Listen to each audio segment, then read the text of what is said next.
Hello tout le monde, bienvenue sur cette nouvelle vidéo et surtout n'hésitez pas à rester jusqu'à la fin parce que j'ai plein de choses à vous dire et c'est vraiment intéressant comme sujet. Donc je tenais quand même vous faire une parenthèse, une petite aparté quand même avant de commencer cette vidéo. Donc j'ai eu pas mal de retours positifs sur ma dernière vidéo, donc plus de retours positifs que négatifs. Donc forcément ça m'a motivé de continuer sur cette lancée. Mais malheureusement au niveau des stats, c'était pas trop ça. Bon après je savais à quoi m'attendre en changeant de contenu. Donc passer du A4L, Arma 3, jeux vidéo à un autre type de contenu, donc genre divertissement. Mais bon, il y a aussi le plaisir de faire, le plaisir de tourner, le plaisir de pouvoir parler de ce sujet, d'un sujet ou d'un autre. Donc je fais ça par plaisir, ou sinon si je me forcerais, vous aurez des vidéos bâclées. Peut-être j'en sortirai toutes les semaines, mais ça serait bâclé quoi. Je ne prendrai pas de temps à écrire mes vidéos, etc. etc. J'ai quand même pris un sacré moment avant de faire cette vidéo, mais en bref, je n'ai pas eu beaucoup de temps, car j'ai eu aussi beaucoup de choses à faire de mon côté personnel, et d'autres choses et divers, etc. etc. que je ne rentrerai pas dans les détails. Et par moment, donc je n'arrivais même pas à écrire ma vidéo, pour vous dire, donc voilà, j'écrivais ma vidéo, j'arrivais pas à terminer. Et même il y a eu d'autres moments, j'ai quand même entamé deux autres sujets que j'avais, soit il y en a un et j'arrivais pas à traiter correctement donc j'ai abandonné, soit il y en a un, finalement ça me plaisait pas trop donc du coup j'ai commencé sur autre chose. Donc là le sujet de cette vidéo là, c'est vraiment un sujet qui m'intéresse et auquel j'ai pris plaisir quand même à écrire pour vous en parler. Et même en faisant ce genre de sujet de vidéo etc, ça peut mener aussi à d'autres projets dans le futur, de vidéos etc. Pourquoi pas même faire des expériences en extérieur et vraiment faire ce type de contenu. Forcément je dois faire quelque chose et je le ferai, un jour je me déciderai de le faire, un jour ou l'autre. Donc sachant que vraiment je suis vraiment motivé à faire des vidéos, même si ça prend trop de temps des fois entre chaque vidéo. Mais pour vous dire, je préfère être honnête avec vous, je préfère faire comme ça que bâcler, tourner, bâcler, écrire, bâcler. Voilà. Donc voilà, mais sans ça j'avais quand même pouvoir hâte de tourner cette nouvelle vidéo. Comme je vous ai dit, j'aimerais pouvoir viser les une vidéo par semaine, mais c'est compliqué comme je vous ai déjà dit. Je vise toujours une vidéo toutes les 2 semaines. Bon là j'ai quand même pris 4 semaines avant de retourner une nouvelle vidéo etc. Donc ça paraît long, mais quand ça sera possible, je repasserai à une vidéo par semaine. Donc quand ça sera possible, c'est que dire que j'aurai plus de temps. Donc là en ce moment c'est compliqué d'avoir du temps. Comme je vous ai dit, j'aimerais vraiment plus diversifier le contenu et j'ai plein d'idées de projets par la suite, donc que ce soit pour YouTube ou même faire marcher un peu les autres réseaux sociaux. D'ailleurs n'hésitez pas à vous abonner à mon TikTok qui s'affiche juste devant vous. Et j'aimerais bien aussi pouvoir faire des lives sur TikTok un jour et ça serait vraiment fun en vrai de pouvoir faire ça. Bon, faut atteindre les 1000 abonnés. Donc déjà objectif 500 abonnés sur TikTok. N'hésitez pas à vous abonner en masse, à rejoindre mon TikTok, à partager etc. Puis d'ailleurs en parlant d'objectifs, donc objectif 1000 abonnés pour la chaîne YouTube et aussi pour TikTok si possible. On va déjà viser l'objectif des 500 abonnés. Et là ça va me motiver encore plus à fond. Donc en vrai voilà, on n'y est plus si loin, donc n'hésitez pas à vous abonner et à partager la chaîne YouTube en masse. Enfin bref, trêve de blabla. Donc cette fois-ci, on ne va pas parler d'ovnis ou d'extraterrestres, mais bel et bien d'un sujet qui peut vous intéresser. Je pense que vous en avez déjà entendu parler beaucoup de fois, le sujet a été beaucoup de fois répété, etc. Mais moi j'avais envie quand même de vous en reparler à l'heure d'aujourd'hui en 2023, donc des plus grandes catastrophes chimiques ou industrielles dans le monde. Avant tout, n'hésitez pas à vous abonner, à liker la vidéo. Allez, c'est parti.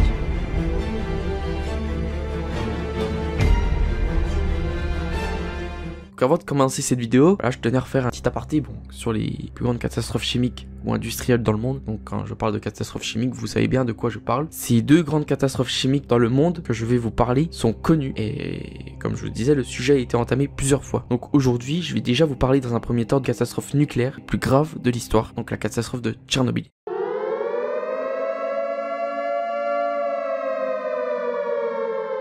Le 26 avril 1986, une explosion se produit dans une centrale nucléaire de Tchernobyl, en Ukraine. Cette catastrophe est considérée comme l'une des plus graves de l'histoire de l'énergie nucléaire. Dans cette vidéo, nous allons revenir sur les causes de l'accident, ses conséquences, ainsi que les leçons qui ont été tirées. Donc ça sera plus en conclusion. Donc quelles en sont les causes? La catastrophe de Tchernobyl a été causée par une combinaison de facteurs. Tout d'abord, il y a eu une erreur humaine lors d'un test de sécurité. Ensuite, le réacteur numéro 4 était mal conçu et manquait de mesures de sécurité adéquates. Enfin, la culture du secret de l'Union soviétique a conduit à une dissimulation initiale de l'accident. Donc je vous laisse quand même imaginer la chose. Donc comme forcément ils ont aussi entre guillemets caché l'incident nucléaire, donc cela a fait de gros dégâts. Forcément il y a eu des conséquences de cette catastrophe ont été à court et à long terme sur la santé et l'environnement. Et donc selon un rapport, la catastrophe fait 43 et 4000 décès, donc selon un rapport de l'agence de l'ONU. Après ensuite, il y a pas mal de personnes qui ont été invalides, à peu près 200 000, et à l'heure d'aujourd'hui, on compte peut-être 135 000 morts dus à cette maladie. qui a été causée par les radiations nucléaires. Et les jours qui ont suivi, des milliers d'autres ont été exposés à des niveaux élevés de radiation, ce qui a entraîné une augmentation des cas de cancer et de maladies de la thyroïde. Je pense que vous en avez déjà entendu parler, ce que c'est la maladie de la thyroïde. Et même de certains cas de maladies de sclérose en plaques ont été aussi provoqués par les radiations de Tchernobyl. Environ 350 000 personnes ont été évacuées de la région et ne sont jamais retournées chez elles, donc c'est un abandon total. L'environnement a été également gravement affecté avec ces zones d'exclusion de 30 km autour de la centrale nucléaire, toujours en place aujourd'hui, donc en 2023. Je ne sais pas si vous avez déjà entendu parler que, soi-disant, les autres pays ne risquaient rien, que le nuage de radiation se serait arrêté à la frontière, mais bien sûr, tout cela est bidon, vous le savez très bien, donc tout ça pour désigner un supposé silence ou un mensonge d'État. Dans le fond, la catastrophe de Tchernobyl a entraîné des changements aussi importants dans l'industrie nucléaire. Des améliorations étaient apportées aux mesures de sécurité et à la conception de centrales nucléaires. La réglementation a été renforcée aussi pour garantir une transparence accrue et une meilleure communication en cas d'accident. En tout cas, c'est ce qui n'a pas été le cas pour Tchernobyl. De plus, la catastrophe de Tchernobyl a mis en évidence les risques liés à l'utilisation de l'énergie nucléaire, ce qui a contribué à une augmentation de la production d'énergie renouvelable. Je veux aussi vous parler d'une histoire qui a pas mal impacté le Japon et qui est aussi une très grande histoire par rapport aux catastrophes nucléaires. C'est bien la catastrophe de Fukushima.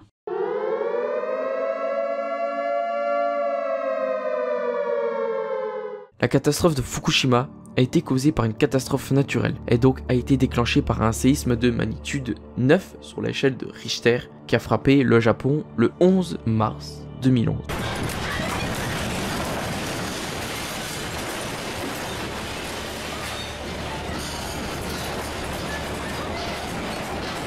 Donc à l'heure d'aujourd'hui, donc il y a 12 ans que cette catastrophe a eu lieu. Donc je vous affiche cette fameuse échelle qui s'appelle l'échelle de Richter, qui précise que le niveau 9, c'est une destruction totale de l'épicentre et possible sur plusieurs milliers de kilomètres. Donc vous voyez, vous avez plusieurs niveaux de séisme. Nous, en temps général, on peut percevoir des séismes de magnitude 1, donc c'est des secousses qu'on ne perçoit pas, qu'on ne ressent pas, mais aussi ça peut arriver. Alors je vous fais une petite pause sur la vidéo parce qu'effectivement il y a eu comme un petit séisme qui s'est produit très récemment, donc mercredi 22 dans les alentours de 15h50. Effectivement je l'ai ressenti, il était de magnitude 4,4 si je dis pas de bêtises. Je vous affiche à l'écran donc juste le screen de l'épicentre, etc. Donc ça s'est produit dans l'est de la France et pas mal de gens l'ont ressenti, etc. Franchement ça fait vraiment bizarre et waouh. Donc voilà, et je voulais vous faire une petite aparté aussi donc sur les secousses qu'on peut vraiment ressentir, donc plus particulièrement, donc on peut ressentir des secousses de 1 à 4, enfin les ressentir ou pas, mais c'est des secousses qui se produisent régulièrement sur Terre. Après, quand on commence à monter, plus les dégâts sont conséquents. D'ailleurs, je vous mets un petit schéma résumant ces fameux dégâts. Voilà tout. Donc ce séisme a provoqué un tsunami aussi.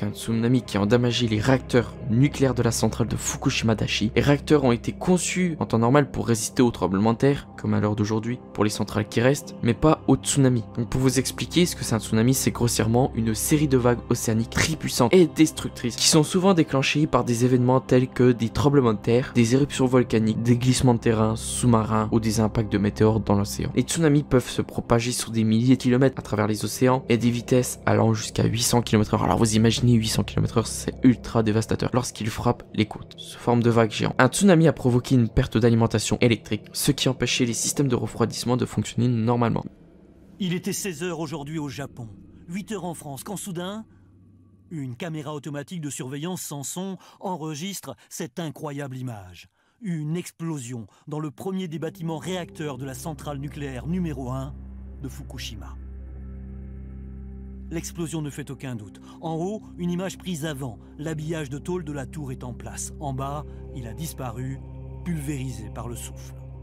D'ailleurs, je vous indique une référence à un film, si vous êtes intéressé, que vous pouvez aller voir, le film de Fukushima. Donc qui résume vraiment ce qui s'est bien passé lors de la catastrophe de Fukushima et comment les employés de la centrale nucléaire ont réagi lors de cette catastrophe. Je vous mets l'image du film et si vous voulez même, je vous mettrai le lien du film et qui est d'ailleurs un très bon film à regarder. Je vous conseille vivement de le regarder. Il y a eu de graves aussi conséquences dues à cette catastrophe, donc pour la population locale et l'environnement. Donc des milliers de personnes ont été évacuées, des terres agricoles ont été contaminées par la radioactivité. Forcément, il y a eu aussi des morts. Les autorités japonaises ont mis en place une zone d'exclusion de 20 km autour de la centrale nucléaire pour protéger la population. La catastrophe a eu également un impact économique important, en particulier sur l'industrie du tourisme et de la pêche. Bon, cette restriction d'exclusion, à l'heure d'aujourd'hui, a été supprimée, ou partiellement supprimée. La catastrophe de Fukushima a mis en lumière les risques associés à l'énergie nucléaire, encore une fois de plus. Donc forcément, ça a conduit à plusieurs pays de revoir aussi leurs sources d'énergie et avoir des sources d'énergie plus sûres et plus durables. Donc forcément, les autorités japonaises ont également tiré des leçons de la catastrophe et ont renforcé les mesures de sécurité dans les centrales nucléaires restantes. En conclusion de cette vidéo, la catastrophe de Tchernobyl a eu des conséquences dévastatrices sur la santé et l'environnement. Cependant, elle a également conduit à des améliorations dans l'industrie nucléaire et à une prise de conscience des risques associés à cette source d'énergie. Nous devons continuer à apprendre de cette catastrophe pour garantir que de tels événements ne se reproduisent jamais. La catastrophe de Fukushima reste un événement tragique qui a eu des conséquences graves pour la population et l'environnement. Elle nous rappelle aussi l'importance de prendre en compte les risques associés à l'énergie nucléaire et de privilégier les sources d'énergie les plus sûres et les plus durables, mais qui ne sont pas forcément les meilleurs. Donc au final, on nous enlève quand même nos centrales nucléaires, sachant qu'on voit qu'à l'heure d'aujourd'hui, la reproduction d'électricité est compliquée et on nous demande de faire des économies. Toujours qui est en cause, la guerre en Ukraine. Il s'agit de deux catastrophes nucléaires aussi de l'histoire qui ont été classées niveau 7. Donc je vous affiche à l'écran un petit schéma, donc des niveaux de catastrophes internationales, donc de l'échelle internationale des événements nucléaires. Et donc vous pouvez voir et différencier plusieurs niveaux. Ce qui a laissé aussi un impact énorme sur l'environnement et la santé humaine. Les conséquences de cette catastrophe se font encore sentir aujourd'hui avec des zones entières qui restent inhabitées, par exemple à Tchernobyl, en raison de la contamination radioactive qui est encore conséquente. Par contre, à Fukushima, ils arrivent petit à petit à se reconstruire et la population commence à se réinstaller pour y vivre. Vous pouvez aussi retrouver plusieurs vidéos de youtubeurs, de grands youtubeurs qui ont été soit à Tchernobyl, donc plus des urbexeurs, soit à Fukushima. Je prends comme exemple de référence et qui est la meilleure référence de vidéo du Grand JD avec Ici Japon. Et aussi Ici Japon est retourné quelques années plus tard au Japon et vous verrez qu'il y a une constante évolution. Donc voilà, ce sera tout pour cette petite vidéo. Donc certes, c'est un sujet quand même qui était pas mal connu, vu et entendu un peu partout, mais je pense que c'est quand même intéressant d'en parler un peu. D'ailleurs, si un jour vous voulez un vlog dans ces endroits, pourquoi pas, on peut encore revoir ces endroits plusieurs années après les catastrophes, même s'il y a des vidéos qui ont déjà été produites. Il y a eu sûrement des changements entre chaque vidéo, donc dans les endroits qui ont été touchés par les catastrophes chimiques, donc par rapport aux centrales nucléaires, ou même pourquoi pas visiter des endroits qui ont été touchés par des catastrophes naturelles, et même pourquoi pas trouver une équipe pour y aller, et voir le avant et le après, pourquoi pas, ça peut être intéressant. Donc bien sûr qui sont accessibles au public. On va pas rentrer illégalement ou pas. Ah, je rigole. Et voir pourquoi pas leurs évolutions. Donc pour ça, il va falloir quand même s'abonner à la chaîne, je vous le dis. Et objectif 1000 abonnés. Donc pour ça, n'hésitez pas à mettre une fumée de pouces bleus. Et vous abonner. Objectif 1000 abonnés, comme je vous ai dit. Et aussi partager. D'ailleurs, surtout, n'hésitez pas, n'oubliez pas qu'il y a TikTok à vous abonner. Et mes autres réseaux sociaux qui sont dans la description. Donc sur ce, moi je vous dis à la prochaine pour une nouvelle vidéo. Salut!